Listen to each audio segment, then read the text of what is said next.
Hi everyone, Sankey here, and I'm back with another video tutorial on how to help you improve your harmonica playing, your blues harmonica playing especially.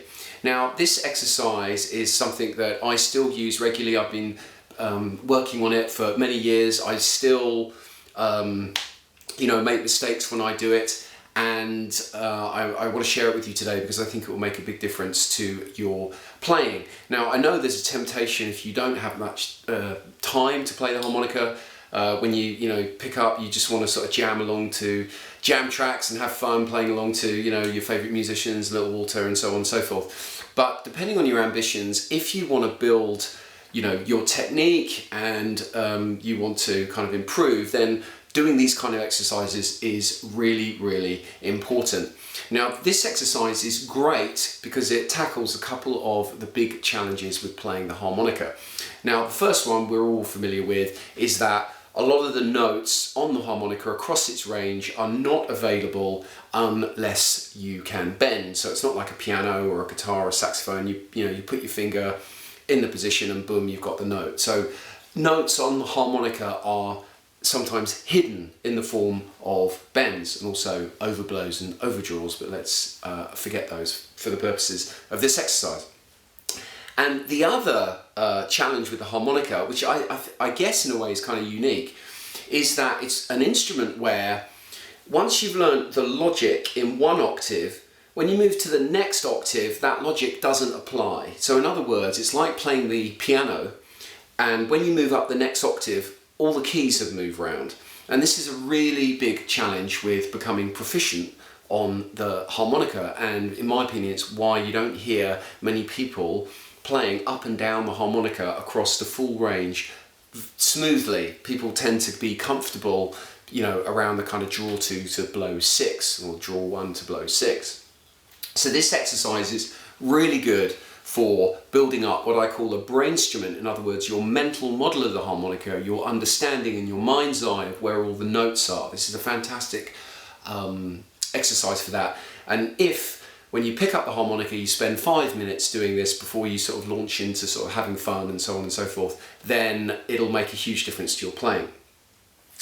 Now, what I'm going to do, I'm going to play you the exercise, the pattern, and the idea is to learn it in one octave, then in the lower octave, and then play it across the low octave and the middle octave, and then to learn it in the upper octave, and then to be playing it right across all 3 octaves. In other words, from the blow 1 up to the blow 10. You can also use this pattern in your solo, in your solos that we'll come to in a second. So we're going to be using a C harmonica and diatonic harmonica. And essentially it sounds like this, okay? So we're going to be in first position and it sounds like this.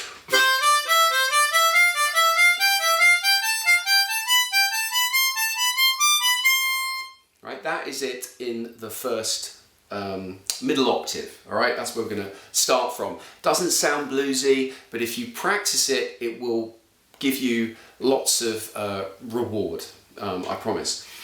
So what am I doing there? Okay, I'm playing 3 notes in a kind of a pattern of 4, all right? So I'm starting on blow 4, then I go to draw 4, I go to blow 5, and then I return back to the blow 4. And that pattern essentially repeats, but I'm taking it up to the next tone in the major scale each time. So I'm going...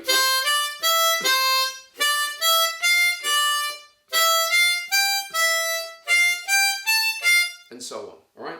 So I'm going blow 4, draw 4, blow 5, blow 4. Then I'm going up to the draw 4 and repeating the pattern. Draw 4, blow 5, draw 5, back to the draw 4. Then I take that again, I go up and I start on the blow 5. I go blow 5, draw 5, blow 6, back to the blow 5. Then I come back and I start on the draw 5. Draw 5, blow 6, draw 6, draw 5, right? Now at this point, you have a replicable pattern that I'll come back to in a second, all right?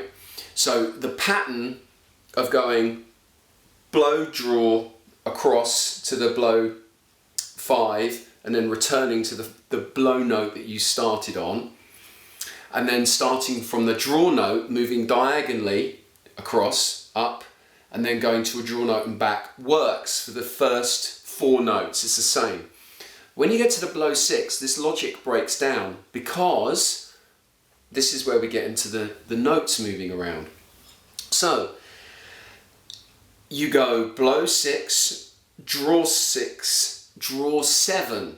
You'd expect that note to be the blow 7, but it isn't. It's the draw 7, and this is that part of the harmonica which confuses a lot of people.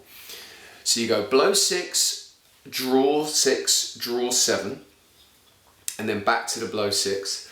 Then you have the draw 6, draw 7, blow 7, draw back to the draw 6. Now, practicing though that pattern around the blow 6 and draw 6 as part of this whole set is a super good thing to do, because it forces you to get familiar with that foggy area, right, around the blow 6, blow 7, right?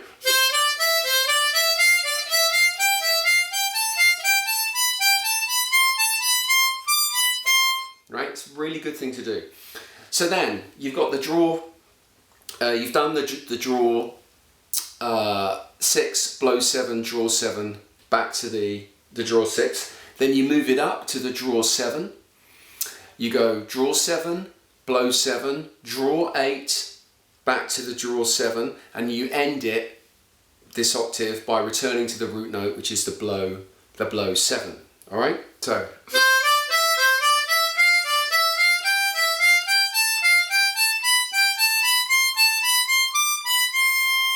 Right, doesn't sound bluesy, but practice it, really good. Now, the way that I, just to spend a bit of time on this, the way that I think about the harmonica is in shapes and patterns. I don't really think about this. There's nothing about this, the physical harmonica, which tells you kind of where the notes are. You have to build a mental map in your mind, a mental model. So if we pause for a second, the way that I think about the rules, and when you practice this, you'll hopefully see what I mean, or you'll develop your own methodology. But for me, blow notes go away from me, draw notes are towards me. And if we think about the first 3 notes, the blow 4, the draw 4, the blow 5, back to the blow 4. If you think about those 3 notes in space as a spatial thing, they create a triangle. You have the blow 4, you have the draw 4, you have the blow 5, and then back to the draw 4. So you can, that in a way is like a triangle. That's how I think about it. Now if we then move up to the draw 4, you have the draw 4, then you move across to the blow 5, back on the draw 5, and across to the draw 4 again. And that forms another triangle. And that triangle is the mirror of the first triangle you played. And that logic moving through those triangles works for the first 4 notes, okay? But when you get to that blow 6, that logic breaks down. And the way to get your head around what's happening is to try and see in the mind's eye where the notes are and create these shapes, right? So you have the blow 6, the draw 6, you'd expect it to be the blow 7, but it isn't. It's the draw 7, and then the blow 6. So the triangle, starting on the blow note, has changed, okay? Now if you get a real feeling for moving around in your mind's eye, it really lifts the fog on where things are. It's very, very, very important. Similarly, when you have the move up to the draw 6, you have the draw 6, you move across to the draw 7, out to the blow 7, and then back to where you started on the draw 6, which is another triangle, okay? So that blow 6 and blow 7 sequence, the notes, the 4 notes that are in there, the blow 6, the draw 6, the draw 7, the blow 7, you can see is navigating between 2 triangles which together form a square. And that's really how I'm making sense of kind of where the notes are. So, you know, I hope that's useful. I've really sort of paused in there for a while. So the next thing to do is to take that and do it in the lower octave, and it sounds like this.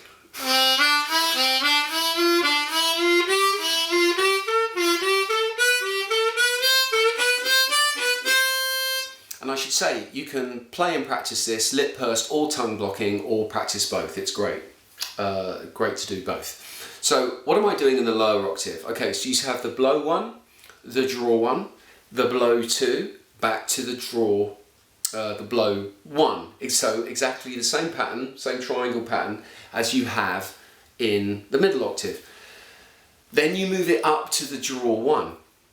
Same pattern again. Draw one, blow two. Hang on a second. You then need to hit the equivalent of the draw five. But in this octave, it's a bend, all right? So you have to go draw one, blow two, draw two, whole step bend, back to the draw one. So those two sound together, right? Then you take it, you move it up, starting on the blow two, next note, draw two, whole step bend, up to the draw two, no bend. Lift the whole thing up again to the next note, which is the draw two, whole step bend. So you go draw two, whole step bend, draw two, no bend, draw three, whole step bend. This is a really great one to practice.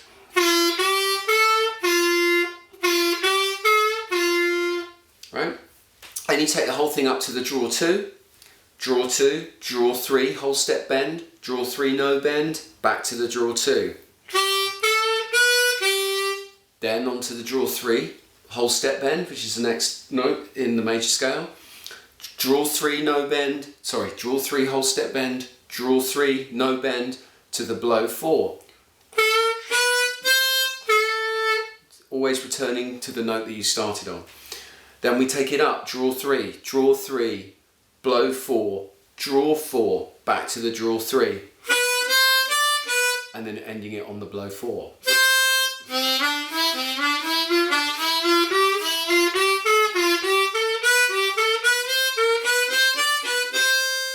Right? So then what you want to do is you want to stick those two things together.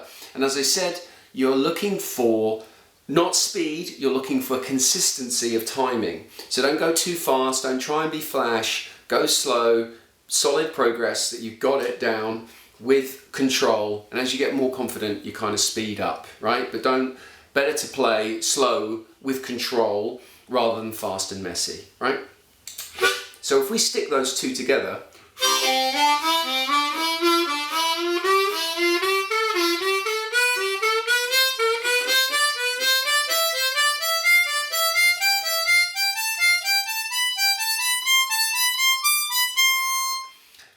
doing that is such great practice because you've got all the bends in the lower part, and then as you move up you've got that tricky blow six, blow seven transition. So if you can do that consistently, you'll be giving yourself a lot better understanding of where the notes are, and it will come out in more confident blues playing or jazz playing or folk playing or whatever it is that you're doing. Okay, the next thing is to take this up into the upper octave, which is probably the most tricky one in some ways. They all have their own challenges. So in the upper octave sounds like this.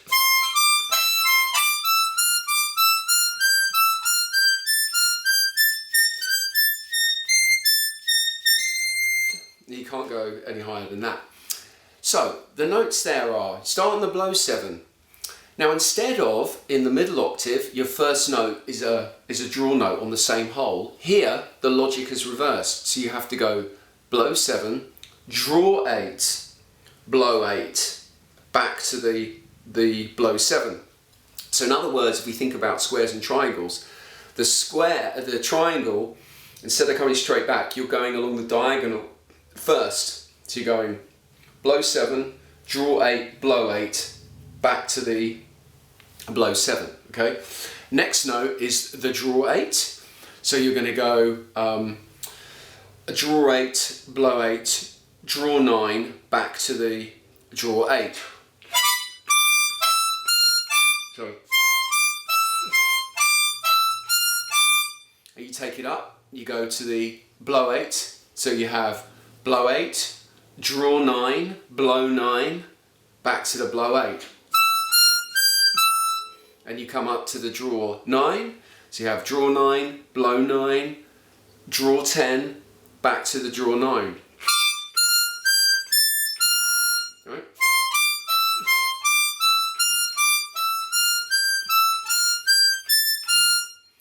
Then this sequence, which starts on the blow 9, is really tricky, because you go blow 9, draw 10, then you have the draw 10 half step bend, semitone. So you're not bending it all the way down.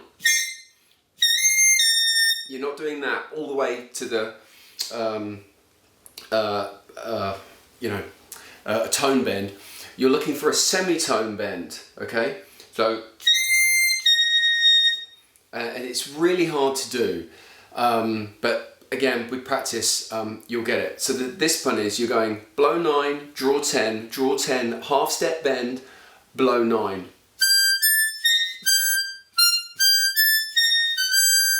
And you're going up to the draw 10, blow 10, half step bend again, semitone, and then to the blow 10, no bend, and back to the draw 10.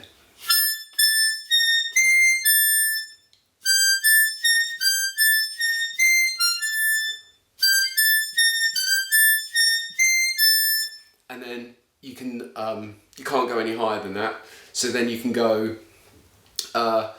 end it on the blow 10. And that last sequence is really tricky. And again, if you practice it, you'll get it.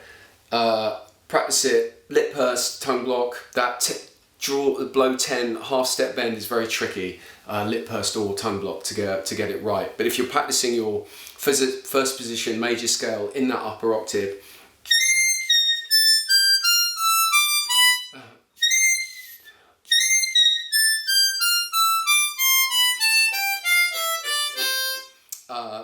you know, that's the kind of thing you need to be able to do to bring this together.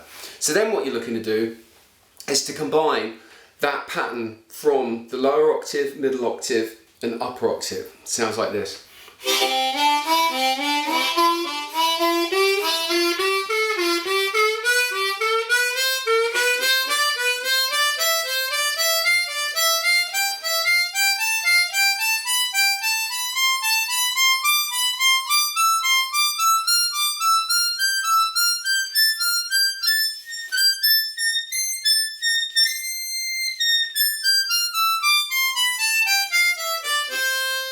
Okay, so super thing to practice. It will give you massive dividends, and you can also then play with the timing. And as I said, I first heard Gary Premish do this move in one of his solos.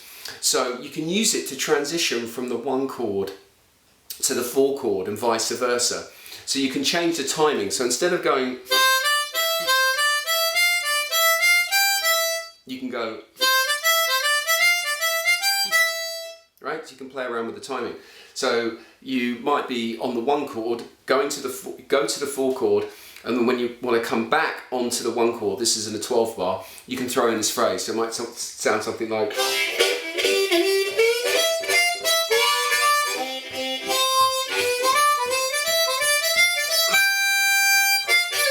okay? So it's a very useful thing to be able to do. I hope you found this video informative. Thanks for all your interest. Please subscribe to my channel, and thanks if you already have done so, and I'll see you on the next video. Thank you.